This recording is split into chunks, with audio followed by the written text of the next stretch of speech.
안녕하세요. 10주차 첫 번째 강의입니다. 이번 시간에는 지난 시간에 이어서 회전 부분에 대해서 계속해서 공부해 보도록 하겠습니다. 그 중에서도 관성 모멘트와 운동 방정식 부분을 집중적으로 다뤄보도록 하겠습니다. 먼저 지난 시간에 배운 내용을 간략하게 복습해 보도록 하겠습니다. 우리는 지금 회전 운동에 대해서 다루고 있습니다. 어떤 물체가 회전을 할 건데 이때 우리는 점이 아닌 물체를 강체라고 부릅니다. 병진 운동의 대상은 질량을 가진 점이 대상이었는데 지금 우리가 회전 운동에서 다루려고 하는 것은 그림과 같이 크기와 그리고 또 이제 모양까지 고려가 된 강체라고 불러주시면 되겠습니다. 강체의 특징은 질량도 가지고 있지만 크기가 고려되어야 해서 거리에 대한 개념도 함께 들어가는 것, 이것을 강체라고 한다라고 했습니다. 이렇게 질량과 거리의 개념을 모두 포함해서 이 대상을 나타낼 때 우리는 관성 모멘트라고 부르기로 했고, 관성 모멘트는 m 곱하기 각각의 점 mi, ri의 제곱 이런 식으로 둔다라고 했었죠. 자, 관성 모멘트는 오늘 자세히 다룰 부분이니까 여기까지만 이야기를 하고요. 이렇게 강체가 회전을 하고 있을 때 이 물체에 작용하는 힘과의 관계성을 좀 살펴보려고 하는데요. 어떤 물체를 회전시키려면 물체의 힘이 필요할 것입니다. 그림처럼 두 개의 힘이 작용하고 있는 그런 문제를 살펴볼 텐데 이때 이 물체는 크기가 있기 때문에 어느 지점에 힘이 작용하느냐가 매우 중요해집니다. 그래서 회전을 하고 있는 회전의 중심점을 O라고 하고 그리고 첫 번째 힘이 작용하는 곳까지의 거리를 라지 R1 이렇게 두기로 그리고 F2가 라는 힘이 작용하는 곳까지의 거리를 R2로 가정해 보도록 하겠습니다. 자, 이럴 때 우리가 배운 또 다른 종류의 힘이 바로 토크였었죠. 회전력이라고도 부를 수 있는 물체를 회전시키는데 필요한 힘을 계산을 해보도록 하겠습니다. 우리가 토크의 일반적인 정의는 R 크로스 F 이렇게 되는데요. 이때 R 벡터는 회전 중심에서 힘이 작용하는 곳까지의 거리였습니다. 이 부분이 좀 헷갈려 하는 학생들도 있어서 조금 다시 한번 이야기를 해보면 회전 중심에서 힘이 작용하는 곳까지의 거리가 바로 R 벡터로 두시면 되겠고요. 물론 방향도 중요하겠죠. 자, 그러면 R의 크기는 회전 중심에서 힘이 작용하는 곳까지의 거리이고 그 다음에 뒤에 들어가는 벡터는 힘을 써주시면 되는데요. 이때 이 토크라는 곳에 들어가는 이 R 벡터를 우리가 모멘트 8이라고 부르기도 합니다. 영어와 한글이 섞인 좀 독특한 표현이지만 어쨌든 중심에서 힘이 작용하는 곳을 연결시켜주는 벡터다 라고 생각을 해주시면 되겠습니다. 자, 그 크기가 지금 이 문제에서는 R1, R2로 주어진 상황이고요. 이 문제는 현재 힘이 두 개니까 만약 제가 R자 토크가 얼마인가요? 라고 질문을 했다면 R자 토크를 계산해 보세요 라고 했다면 힘이 두 개이기 때문에 두 개로 나누어서 계산을 해주시면 됩니다. 첫 번째 힘이 작용한 곳까지 그 다음에 F1 이런 식으로 R2, F2 따로따로 나누어서 써주시면 되겠죠. 자, 그러면 R1 벡터는 무엇인가 살펴보면 그림에서 제가 빨간색으로 표시를 해보겠습니다. 중심에서 힘이 작용하는 곳까지의 거리가 모멘트 8의 거리이고 그 다음에 벡터로 연결해 주시면 되겠습니다. 중심에서 힘이 작용하는 곳으로 연결해 주시면 되고요. 이 문제에서는 스몰 r1 벡터의 크기는 라지 r1이 되겠네요. 그리고 f1 외적으로 연결되어 있으니까 외적은 두 벡터 사이의 각도 세타 1 이렇게 해주시면 되겠죠. 그림의 표시를 해보면 세타 1은 이런 식으로 나타납니다. 자, 그러면 외적을 했을 때 방향성이 중요할 텐데요. 여기까지 써주면 요건 전부 다 크기를 나타내 준 거고, 우리는 방향이 필요합니다. 자, 방향을 나타낼 때는 우리가 다행히 회전 운동은 시계 방향 아니면 반시계 방향 이렇게 존재하기 때문에 시계 방향을 보통 마이너스, 반시계 방향을 플러스 이렇게 놓기로 했었죠. 이 문제에서도 1차원 운동처럼 부호로 토크를 표현해 주시면 됩니다. 그래서 방향성은 부호로 나타낼 거라서 이렇게 수식으로 갈 때 1차원 운동처럼 벡터는 띄고 부호로 방향을 표현할 것으로 식을 바꿔주시면 되겠습니다.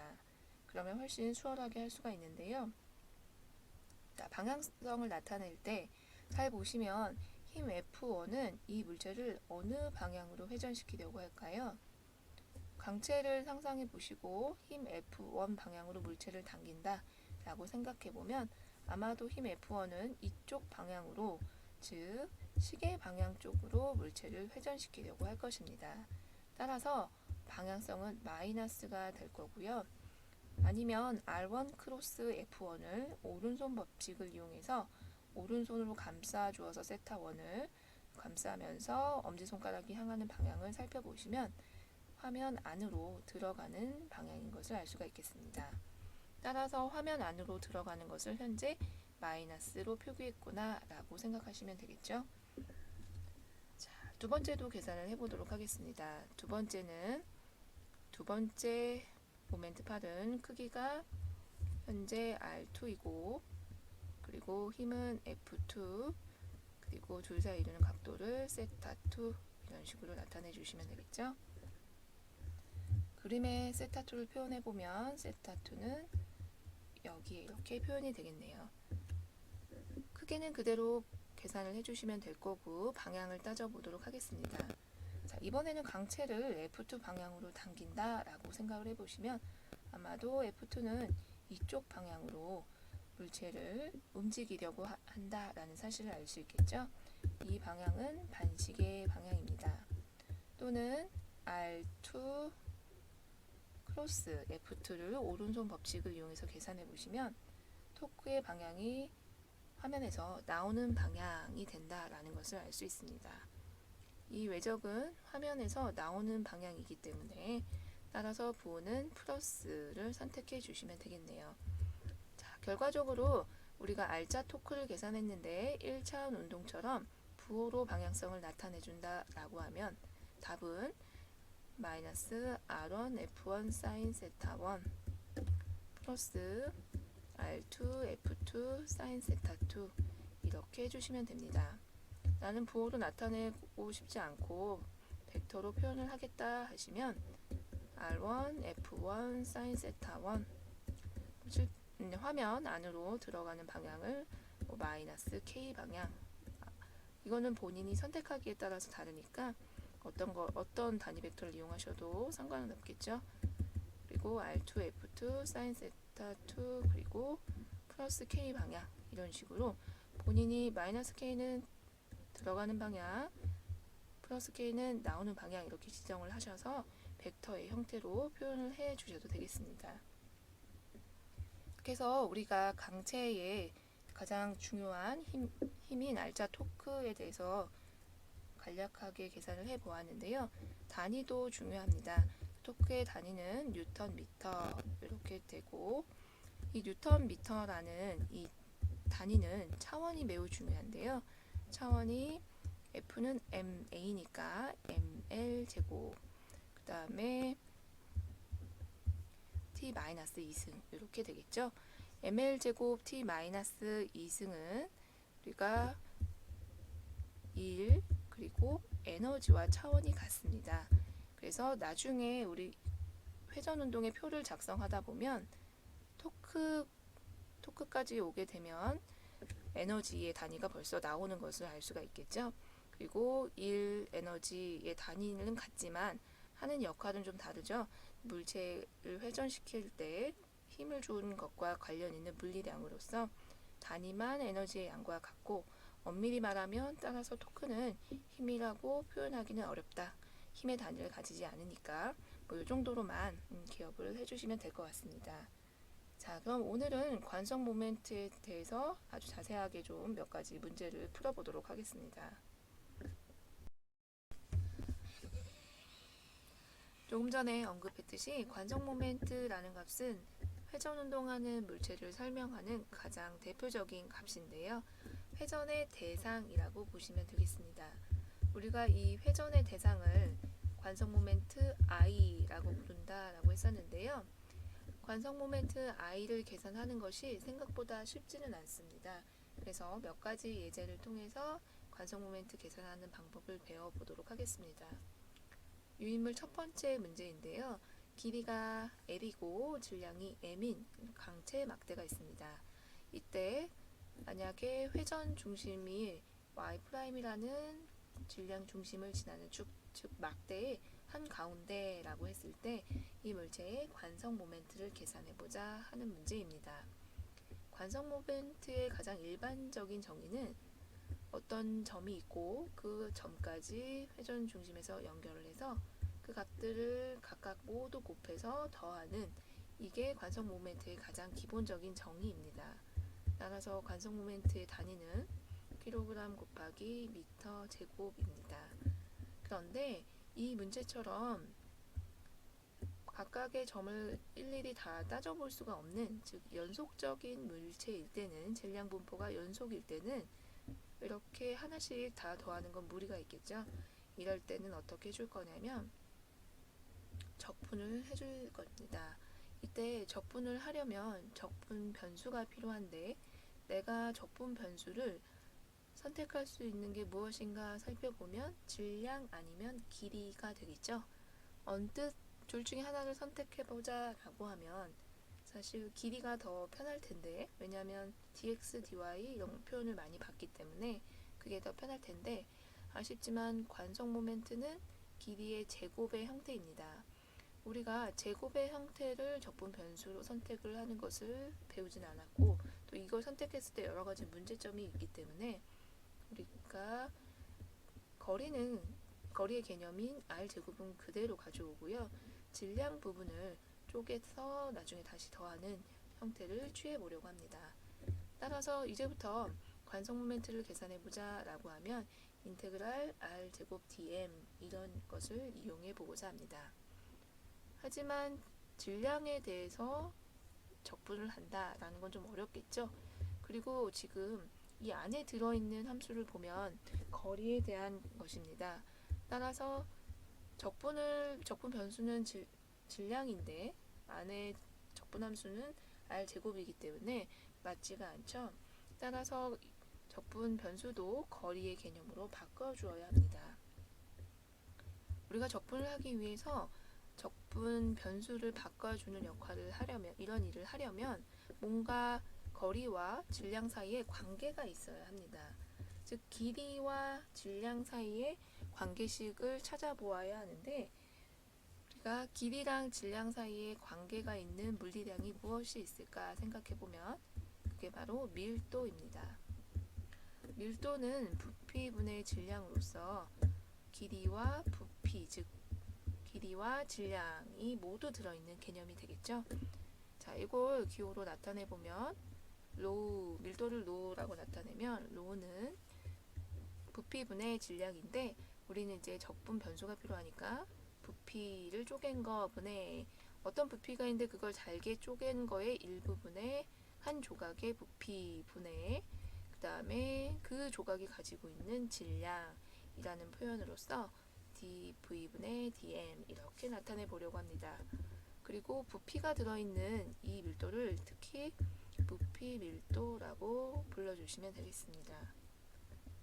자, 여기에서 제가 부피를 강조한 걸 보면 뭔가 다른 게 있다라는 뜻이겠죠. 부피 밀도뿐만이 아니라 면 밀도도 필요합니다.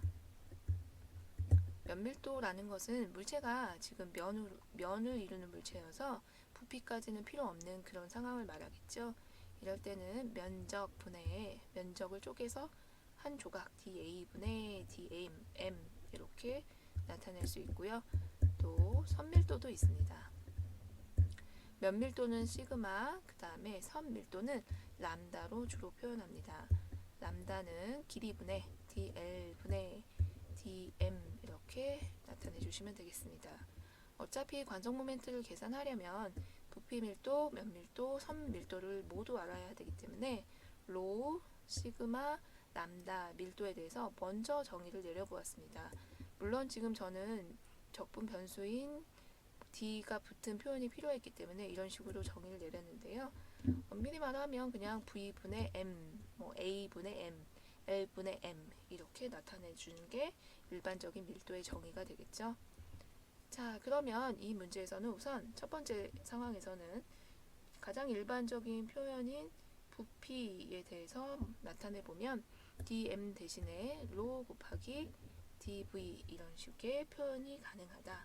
그런 이야기가 되겠습니다. 또한 이 표현뿐만 아니라 r제곱 시그마 dA 이런 표현도 가능하고, 또 만약에 선으로 이루어져 있다 그러면 r제곱 람다 dl 이런 류의 표현을 다 써먹을 수 있다라는 뜻이 되겠습니다. 자, 그럼 이 문제에는 어떤 걸 적용해야 될까요? 자, 이 문제는 균일한 강체 막대인데요. 균일하다 라고 했으니까 밀도가 상수로 주어지겠죠. 어떤 상수값의 밀도가 있고, 그다음에 막대이지만 막대의 높이는 무시할 겁니다. 그래서 선 취급을 하시면 되고, 밀도는 상수이기 때문에 우리가 선 밀도 람다로 두시면 되겠습니다. 그리고 이 람다는 균일해서 상수 취급할 거다 라고 해놓고 관성 모멘트를 계산해 보면 되겠습니다. 자, 우선 그림에서 질량을 잘게 쪼긴 하나의 변수를 dm이라고 한다고 하면 지금 이 부분이 dm에 해당이 되겠습니다. 또한 이 dm이라는 한 조각이 가지는 길이를 저는 dl이라고 두려고 하는 건데, 이 문제에서는 x축이 주어져 있으니까 dl이라는 표현도 되고 dx라는 표현도 되겠죠. dm이라는 질량 조각이, 미소 질량 조각이 길이 dx를 가지고 있다 라고 해놓고 문제를 풀 건데요. 이때 우리가 내가 선택한 이 조각, 질량 조각이 회전축, 즉 회전 중심에서 얼마나 멀리 떨어져 있느냐가 중요한 역할을 할 테니까 그 부분을 임의의 기호를 사용해 주시면 되겠습니다. 즉 x만큼 떨어진 질량 조각이 dx의 길이를 가지고 있다 라고 놓고 문제를 해결해 보도록 하겠습니다. 자, 그럼 관성 모멘트는 r제곱 dm인데, 이 문제는 막대를 선 취급할 거니까 dm 대신에 밀도를 이용해서 dm이라는 적분 함수를 길이 쪽으로 바꿔주도록 하겠습니다. 이때 사용하려고 하는 것은 밀도 중에서도 선 밀도인데요. 밀도는 언제나 길이분의 질량이기 때문에 전체 길이가 만약에 라지 L이다 라고 하면 라지 L 분의 전체 질량에 해당이 되겠죠. 이건 밀도의 일반적인 정의가 될 거고, 만약 미소 조각 한 조각을 본다 그러면 한 조각의 길이를 dx라고 한다고 하면 그 조각이 가지는 질량은 dm 이렇게 나타낼 거다라고 해 두시고, 그 다음에 dm이라는 부분을 계속 여기다 놔두고 싶지 않으니까 바꿔서 표현을 해보면 r제곱 람다 dx dm 대신에 r제곱 람다 dx로 표현을 바꿔주시면 되겠습니다. 바꾸는 이유는 딱 하나, 수학적으로 계산을 가능하게 하기 위해서 바꾸는 것이니까 여러분들 몇 번 연습을 해 보시면 관성 모멘트를 이제 쉽게 계산할 수 있게 될 것입니다. 자, 그런데 문제에서 밀도가 주어져 있진 않았습니다. 내가 임의로 람다를 도입한 건데 문제에 주어진 기호들로 람다를 바꿀 수도 있겠죠. 지금 이 문제에서 보면 람다 값이 뭐냐면 라지 L분의 라지 M 이렇게 주어질 것입니다. 라지 L과 라지 M은 문제에서 주어준 그런 물리량이니까 이렇게 표현을 해보면 완벽하게 문제에서 주어진 기호들로만 표현되는 것을 확인해 볼 수 있을 겁니다. 자, 그러면 적분을 해볼 텐데요. L 상수고 라지 M도 상수니까 적분 밖으로 빼주시고, 자, 그 다음에 여기서 뜻하는 R은 뭐였을까요? 바로 이 R은 중심에서 이 미소 조각이 있는 곳까지의 거리가 되겠죠. 중심에서 미소 조각이 있는 곳까지의 거리니까 R을 우리가 그림에서 제가 X로 미리 표현을 해 두었죠. 근데 뭐 R로 그대로 가져가셨어도 상관은 없습니다. 처음에 X라는 표현을 썼으니까 여기를 X제곱으로 바꿔주시면 되겠네요. 자, 그럼 X제곱 dx 이렇게 수식을 바꾸시고, 자, 그 다음에 이 미소 조각, 미소 질량 조각은 어디서부터 어디까지 가질 수 있을 건가 살펴보면, 이 막대는 마이너스 2분의 L부터 이 지점을 0으로 두면 2분의 L까지 위치합니다. 따라서 내가 선택한 미소 조각이 위치할 수 있는 지역은 마이너스 2분의 L부터 2분의 L까지만 가질 수 있겠죠.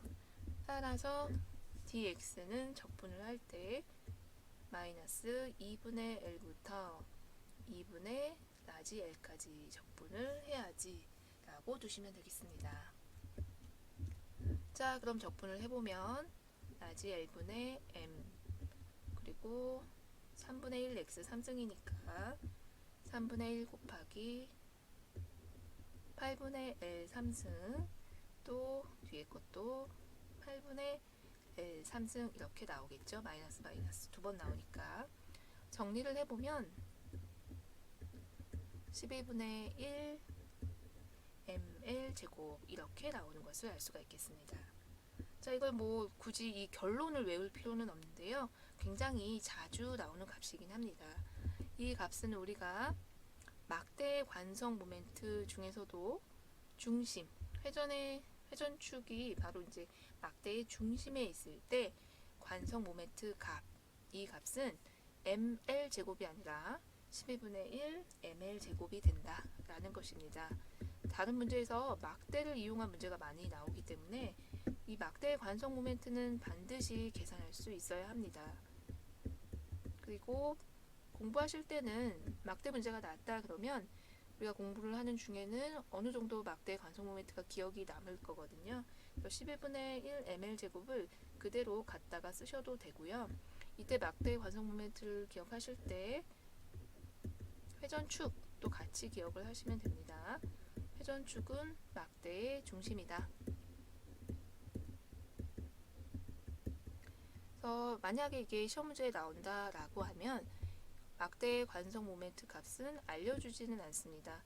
그렇다고 해서 모든 문제를 관성 모멘트를 이런 식으로 다 유도를 해야 되는 것은 아니고 본인이 기억을 하고 있으면 그대로 갖다 쓰시면 되고, 그리고 만약에 기억이 안 나고 좀 헷갈린다 그러면 빨리 유도를 할 수 있으면 되겠죠. 물론 관성 모멘트를 계산하는 방법 자체를 묻는 문제도 있습니다. 시험 문제에서 이러한 강체에, 이런 종류의 강체에 뭐 관성 모멘트를 계산해 보세요 라고 하면 그때는 관성 모멘트를 지금처럼 쭉 이렇게 풀이 과정을 적어서 계산을 해 주셔야 되는 거고, 그런 상황이 아니고 다른 것들을 묻고 있을 때면 관성 모멘트는 외운 것을 그대로 사용하셔도 됩니다. 어쨌든 지금 나온 이 12분의 1 ml 제곱, 즉 막대의 관성 모멘트는 문제에서 주어지지는 않는다는 거 기억을 해 두시면 되겠습니다.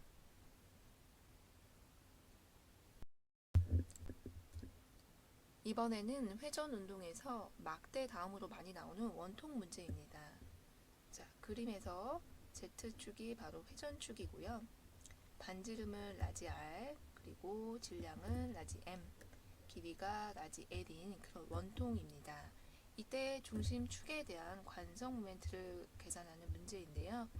관성 모멘트인데 계산하려고 봤더니 연속적인 물체이니까 질량 분포가 연속적으로 이루어져 있으니까 R제곱 dm을 이용해야지 라고 생각을 해주시면 되고, 자, 그 다음에 부피가 있는 그런 문제이니까 아까 막대를 선 취급했던 것과 다르게 이 문제는 부피 밀도 로우가 필요하겠구나.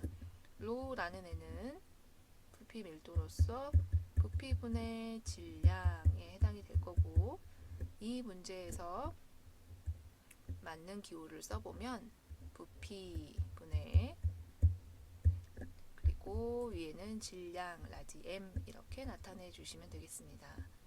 또한 문제에 주어진 기호들로만 이 문제에 나타난 그런 기호들로만 바꿔서 써준다 라고 하면 이 문제에서 부피를 계산해 보면 원의 넓이 파이 라지 R 제곱 그리고 전체 길이 L 분의 라지 M 다 같은 표현이 되겠죠? 제가 다 다른 식의 표현을 썼지만 이 지금 세 가지는 전부 그냥 부피 밀도를 나타내는 것 이렇게 생각을 해주시면 되겠습니다. 자, 요게 이제 기본적인 밀도에 대한 이야기고 저는 이제 부피의 한 조각이 필요하죠. 아까 선을 잘게 쪼개서 DM이라는 조각을 찾아낸 것처럼 이 원통도 잘게 쪼개가지고 어떤 부피의 한 조각을 나타내 주시면 되겠습니다. 아까 선은 그냥 굉장히 일반적이어서 누구나 쪼개보세요 하면 아까 그냥 쪼갰던 것처럼 그대로 쪼개면 될 텐데 이 부피를 쪼개는 거는 사실 사람마다 다 다르게 쪼갤 수가 있겠습니다. 그런데 수학적으로 가장 계산이 쉽게 쪼개는 방법은 지금 이 그림에 이미 나와져 있는데요. 바로 이렇게 점선으로 표현된 부분입니다. 지금 이 점선으로 표현된 부분이 부피의 한 조각 이렇게 생각을 해주시면 되겠습니다. 지금 이렇게 위에는 색칠되어 있는 이 부분이 부피의 한 조각인데요. 이게 무슨 말이냐면 원통은 아주 얇은 종이를 이렇게 둥글게 말면 원통형으로 만들 수가 있잖아요. A4 용지를 둥글게 말면 이런 원통이 나오죠. 이런 원통을 계속 겹치는 거예요. 점점 반지름을 크게 하면서 원통을 또 겹치고 그 다음에 조금 더 크게 해서 그 다음 A4 용지 길이가 좀 더 긴 A4 용지를 이용해서 그 다음 걸 겹치고 이런 식으로 쭉 겹쳐보면 계속해서 물체가 나중에는 결과적으로 원통의 형태로 나타난다라는 것을 알 수가 있겠죠. 자, 이렇게 쭉 A4 용지를 여러 장 겹친 형태로 원통을 쭉 만들어 나가겠다라는 뜻이 되겠습니다. 이렇게 쭉쭉쭉 겹쳐 나가서 큰 원통을 이뤄야지 라고 생각을 해주면 되는데요. 요 한 조각, 내가 A4 용지 한 장, 중간쯤에 어떤 한 장이 존재했을 거잖아요. 그 A4 용지 한 조각을 부피의 미소 조각으로 보겠다라는 뜻이 됩니다. 자, DV가 막 여러 개가 겹치면, 즉 A4 용지를 둥글게 말아서 쭉 많이 쌓으면 그게 원통이 되겠다라는 뜻이 됩니다. 자, 그럼 DV 한 조각, 이 한 조각은 어떤 식으로 문제에 나와 있는 것들과 문제에 나와 있는 기호들과 함께 표현을 해볼 수 있을지 한번 바꿔보도록 하겠습니다. 자, 먼저 다시 관성 모멘트 수식으로 돌아오면 DM이라는 것은 질량에 대한 것이기 때문에 우리가 아까 했던 표현 중에 부피 미소 조각분의 그 미소 조각이 가지는 질량 이렇게 표현할 수 있다라고 했었죠. 그림에서 보면 DV라는 한 조각이 있는데 이 조각이 가지는 질량이 DM일 때라는 표현이 되겠습니다. 예를 들면 종이 한 장의 질량 이렇게 생각을 하시면 되겠죠. 자, 그러면 R제곱 곱하기 DM 대신에 로 DV 이렇게 표현을 해주고 자, 그 다음에 R제곱은 회전축에서부터 내가 미소 조각 잡고 있는 그 부피까지의 반지름이라고 생각을 해주시면 되고요. 로 값을 여기다 대입을 해주시면 되는데 로도 문제에서 주어진 것들로 이제 수식을 적어야 하니까 여기 제일 로의 제일 끝부분에 있었던 요게 문제에 주어진 기호들이죠. 파이 라지 R제곱 L분의 M 이렇게 넣어주시면 되고요. DV도 바꿔야 되는데 한 번 더 수식을 써서 바꾸도록 하겠습니다. 자, 그러면 다시 한번 스몰 R제곱 파이 라지 R제곱 라지 L 그리고 라지 M 자, 이제 DV를 바꿀 텐데요. DV를 한번 펼쳐 보겠습니다. 자, 종이 한 조각이라고 했으니까 아무거나 이 겹겹이 쌓인 조각 중에 하나를 잡아서 쭉 펼쳐보면 종이 한 조각이 나오겠죠. 이때 내가 잡은 조각까지의 거리가 스몰 r이 될 테니까 요게 회전 반경의 역할을 하는 거겠죠. 중심에서부터 내가 잡은 조각까지의 거리니까 얘를 피면 이쪽 거리가 바로 원의 둘레인 2파이 r이 되겠네요. 그 다음에 원통을 풀 때 원통의 높이는 계속해서 변한 적이 없죠. 그래서 그냥 라지 L 이렇게 해주시면 되겠네요. 자, 그러면 DV는 요 종이들이 쭉 연결된 건데 이 DV라는 애는 요 넓이 곱하기 종이 한 조각의 넓이 곱하기 그 다음 종이 조각이 있을 때까지의 거리, 즉 그 다음 조각이 요 원통이다 라고 하면 요만큼의 거리인 DR을 곱해주면 그게 하나의 부피가 되겠다. 즉 종이의 두께 정도로 생각을 하시면 되겠습니다. 이 DR을 종이의 두께 이렇게 생각을 해주시면, 자, 수식을 다시 써보면 빗금친 종이의 넓이 2파이 곱하기 L, 그 다음에 종이의 두께에 해당이 되는 DR, 이게 바로 DV다 라고 해주시면 되겠네요. 아마 이 부분이 가장 어려울 수 있겠는데 DV는 2파이 L 곱하기 DR, 2파이 곱하기 L은 넓이고요. DR은 두께, 종이의 두께, 이렇게 생각을 해주시면 되겠습니다. 자, 그러면 다 된 것 같은데요. 이제부터는 정리를 해주시면 되겠습니다. 이제 같은 파이, 분모 분자에 같은 게 들어있는 것들을 지워주고, 그리고 L도 지워주고, 이런 식으로 좀 정리를 해보면 상수는 밖으로 빼서 R제곱분의 라지 R제곱분의 2M, 그리고 남는 것은 다른 건 다 지워지고요.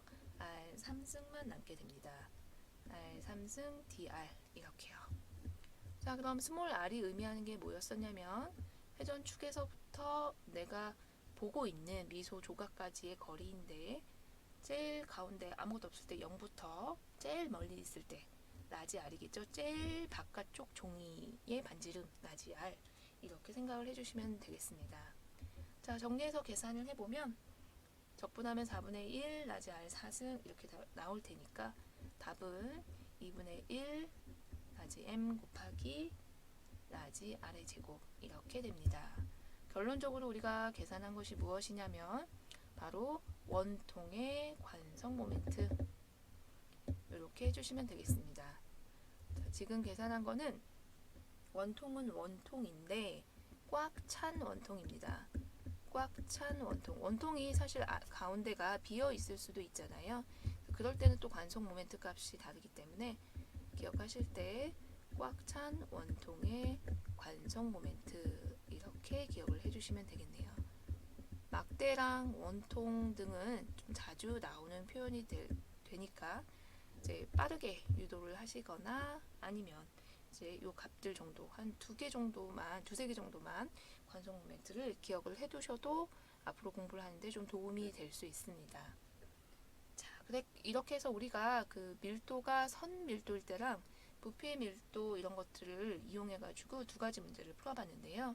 여러분들이 제가 과제로 내주는 또 다른 유형의 관성 모멘트를 풀어보시면 됩니다. 과제는 제가 따로 정리를 해드릴 텐데요. 다른 문제하고 섞어갖고 과제로 낼 테니까 한꺼번에 모아서 제출을 해주시면 되겠습니다.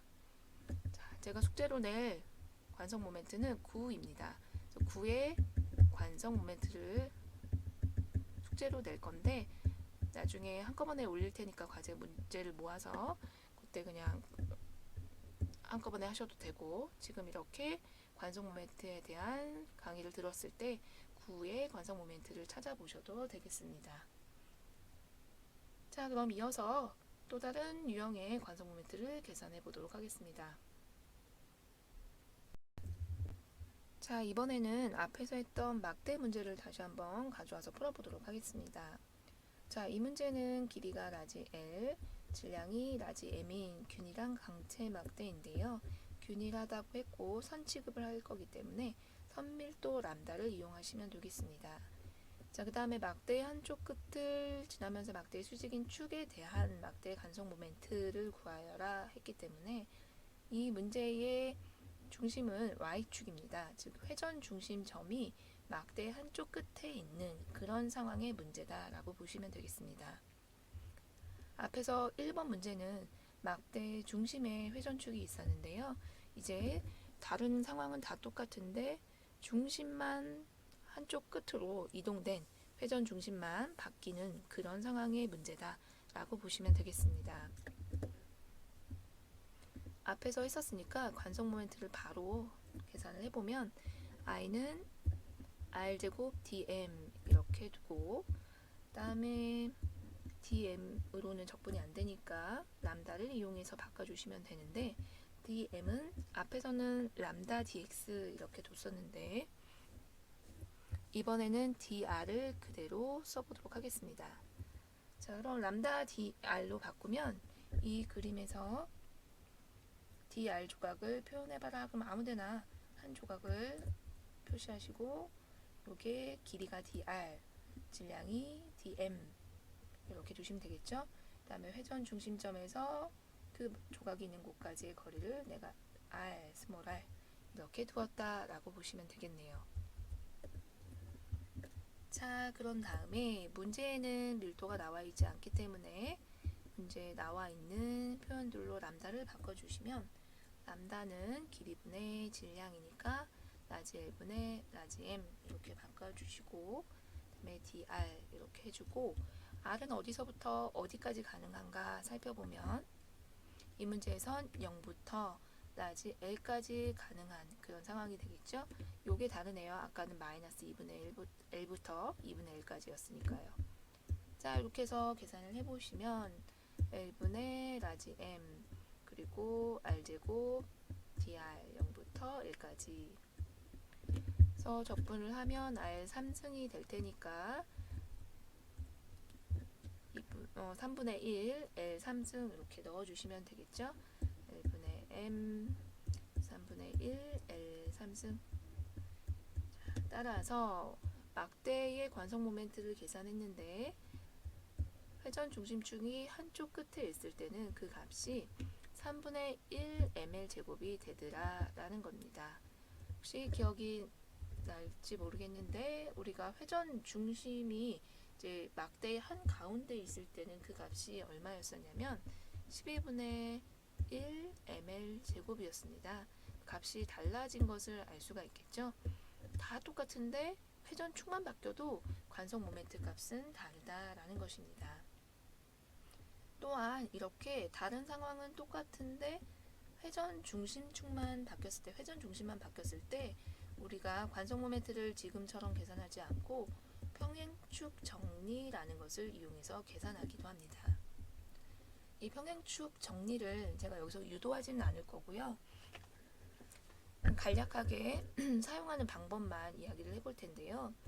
평행축 정리는 어떻게 사용을 하냐면 관성 모멘트 i를 계산하고 싶은데 어떤 상황에서 만약에 질량 중심의 관성 모멘트를 알고 있다면 질량 중심의 관성 모멘트 플러스 그 다음에 질량 라지 m 곱하기 그리고 질량 중심에서 회전축까지의 거리의 제곱 이렇게 이 곱해서 더해주면 되는 것을 평행축 정리라고 합니다.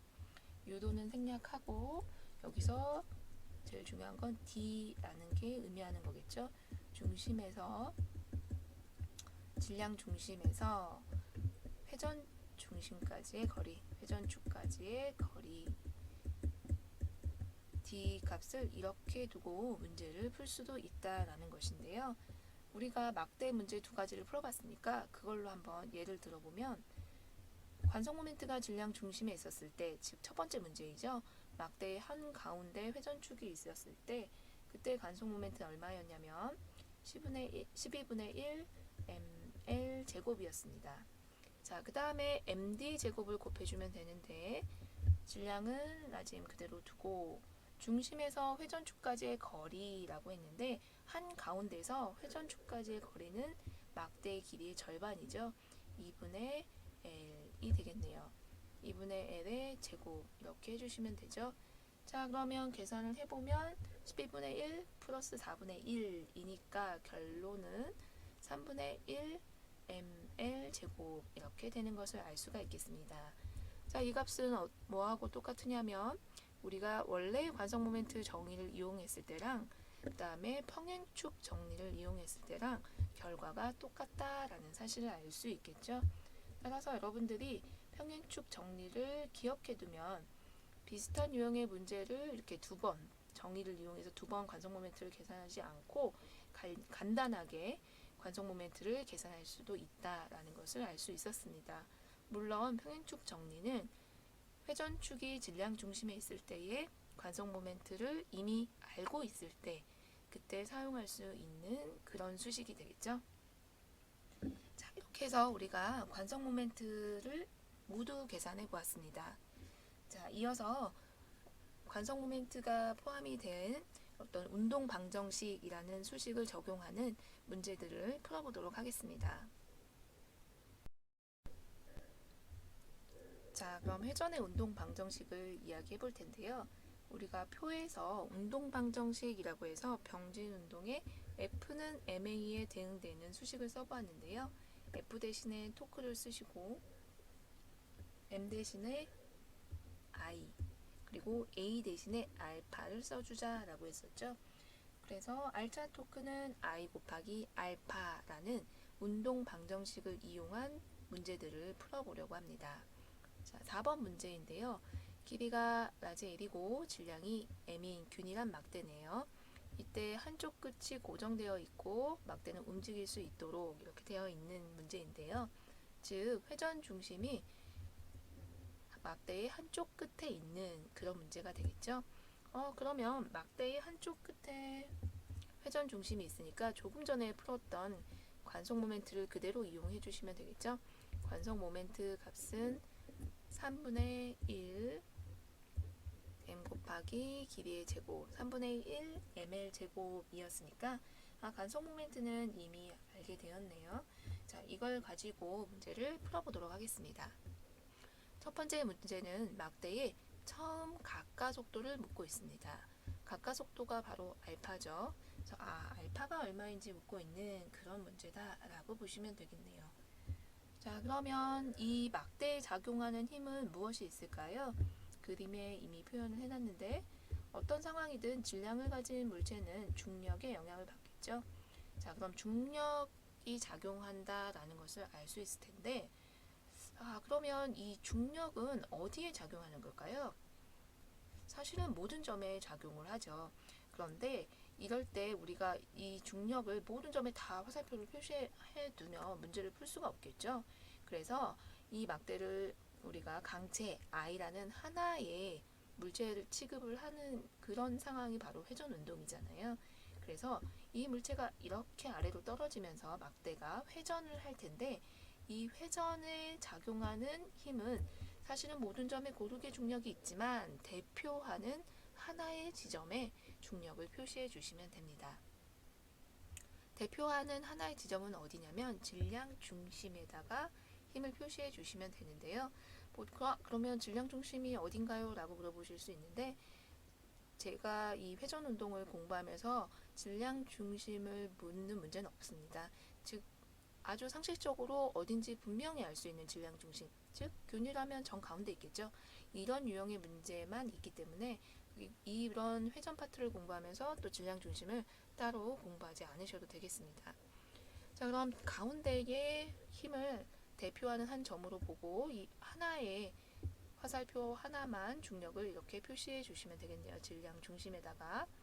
자, 이렇게 화살표 하나만 표시를 했다라고 가정을 하시고 이때 알자 토크를 계산해 보자 라고 하면 되겠네요.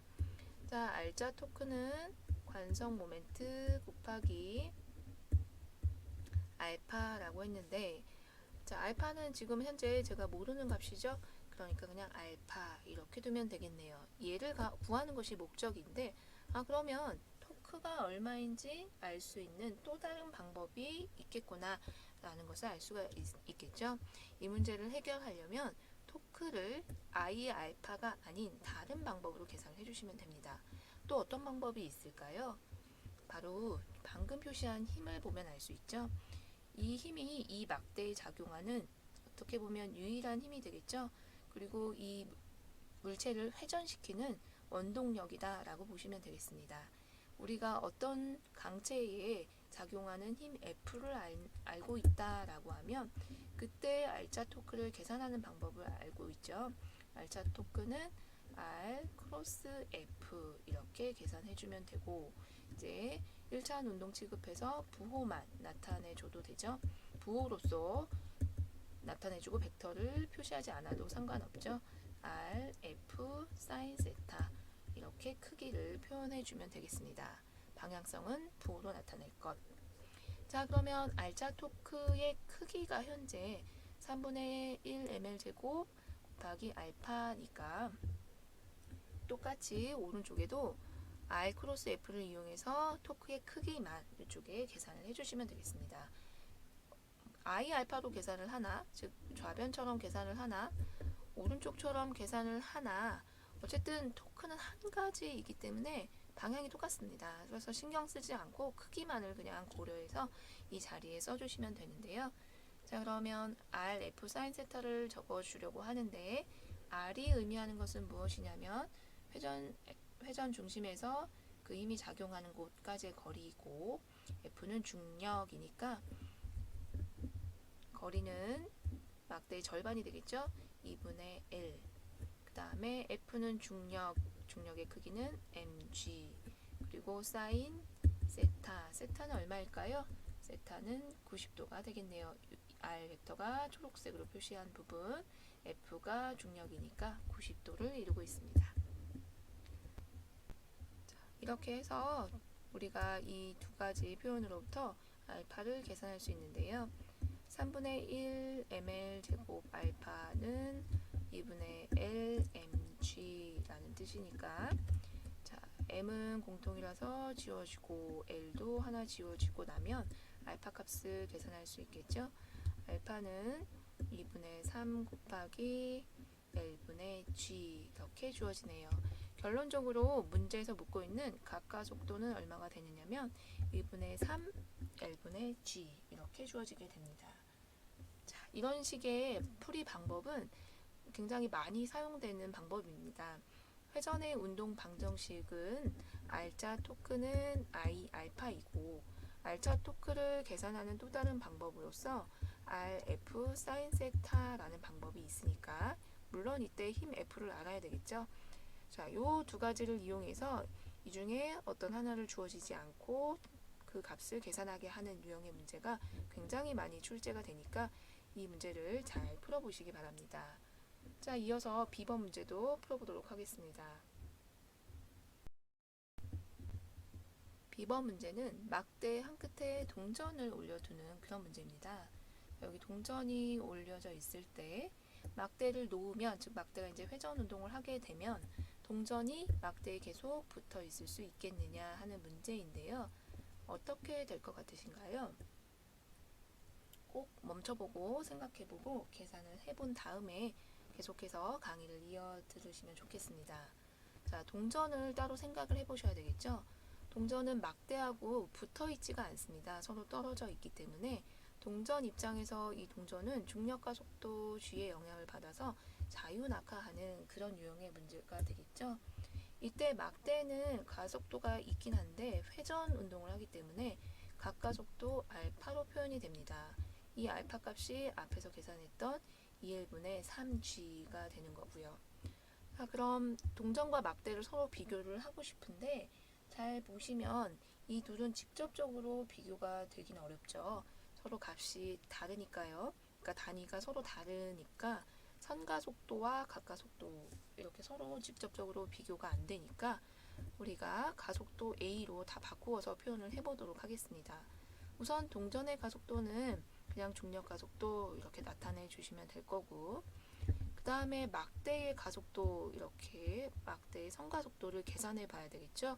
그러고 나면 두 개는 서로 같은 단위를 가지니까 비교가 가능해질 겁니다. 자, 그럼 막대의 선가속도를 계산하고 싶은데 나는 동전이 있는 자리에 막대의 선가속도가 필요한 거죠. 주의할 점은 모든 막대는 막대의 모든 지점은 선 가속도가 같을 수가 없습니다. 그래서 막대의 선 가속도 중에서 내가 어디를 계산하고자 하는 게 중요한데 동전이 있는 자리를 계산하는 것이다 라고 생각하면 되겠죠.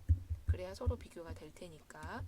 자, 막대의 선가속도 중에서 동전이 있는 자리를 계산할 건데 선가속도는 언제나 R, 알파라는 관계식이 있죠. 자, 그럼 동전이 있는 자리까지 회전 중심에서부터의 거리는 얼마인가 봤더니 막대의 길이 L이 될 겁니다.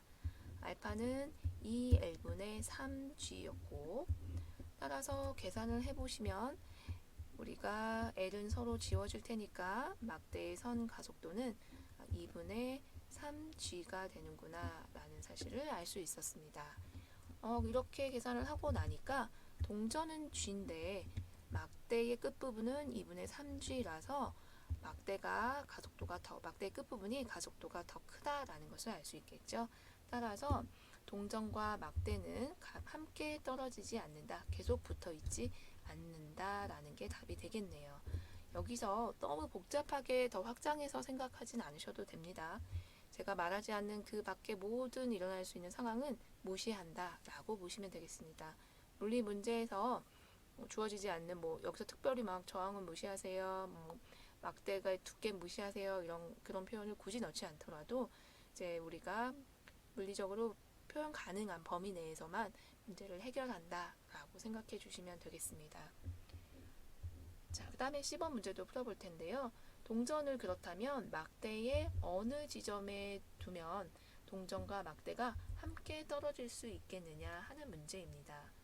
일단 동전이 막대 제일 끝에 있을 때는 막대가 먼저 떨어져 버리잖아요. 그럼 동전이 어떻게 돼야 될까요? 함께 떨어지려면 안쪽으로 좀 들어와야 되겠죠.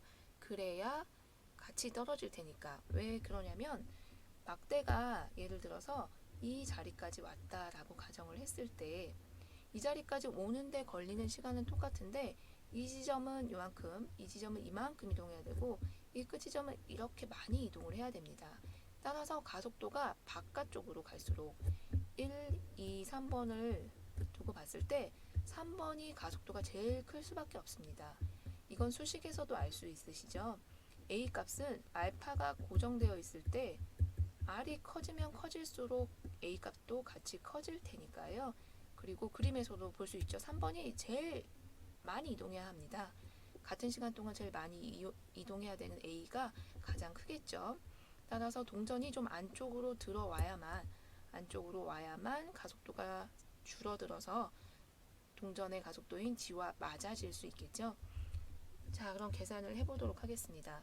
동전의 가속도는 여전히 중력 가속도 G일 테고 내가 막대의 가속도 중에 어느 지점에 놔야 될지 그걸 찾아보는 문제가 되는데요. 수식은 여전히 R 곱하기 알파이고 알파는 변함이 없죠. 막대의 어느 부분을 계산하나 2L분의 3G가 됩니다. 각도는 똑같은 각도를 이동했기 때문이겠죠. 자, 그런데 이 두 개 동전과 막대의 값이 일치하는 그런 부분을 찾아야 딱 붙어 있다 라고 말할 수 있겠죠. 따라서 G는 R 곱하기 2L분의 3G와 같아야 되더라. 그러한 R이 도대체 어디가 되겠느냐 라는 질문입니다. 자, 따라서 R 값은 동전이 막대 위에 놓여져야 할 지점은 이런 표현이 되겠죠. 중력과 속도 G는 지워질 거고 3분의 2L 이렇게 계산해 주시면 되겠습니다. 자, 우리가 예상했던 것처럼 동전이 좀 안쪽으로 이렇게 들어와야지 선 가속도 A값이 G가 되는 그런 접선 가속도 A를 찾을 수가 있는 거겠죠. 동전이 3분의 2L이 되는 지점, 이 지점까지 들어오게 되면 막대의 접선 가속도가 중력 가속도 G가 된다라는 것을 확인해 볼 수 있었습니다. 이렇게 회전의 운동 방정식을 이용하면 우리가 많은 물리량들을 쉽게 계산을 할 수 있게 됩니다. 5번 문제도 앞에 4번 문제와 마찬가지로 회전의 운동 방정식을 이용하는 문제입니다. 회전의 운동 방정식은 토크는 I 알파라는 F는 MA에 대응되는 관계식을 말하고요. 이때 토크를 계산하는 방법은 R자 토크는 R 크로스 F라는 식도 있기 때문에 이 수식을 이용해서 문제를 풀어줄 수도 있다라고 했죠. 그리고 크기만 나타내면 R, F, 사인 세타이기 때문에 이 두 가지를 이용해서 우리가 여러 가지 물리량들을 계산해 줄 수 있다라고 했습니다. 자, 5번 문제도 매우 중요한 문제인데요. 우리가 5번 문제를 제가 숙제로 낼 테니까 한번 풀어보고 다음 시간에 저하고 같이 이 문제를 풀어보도록 하겠습니다. 제출을 하지 않는 숙제입니다. 제출은 하지 않으셔도 됩니다. 자, 5번 문제 꼭 한번 여러분들이 풀 수 있는 데까지 직접 다 풀어보시고 무엇 때문에 회전이라는 그런 운동 방정식을 사용하게 되는지 그런 것을 한번 짐작해 볼 수 있으면 좋을 것 같습니다. 첫 번째 강의는 여기서 마치도록 하겠습니다. 수고하셨습니다.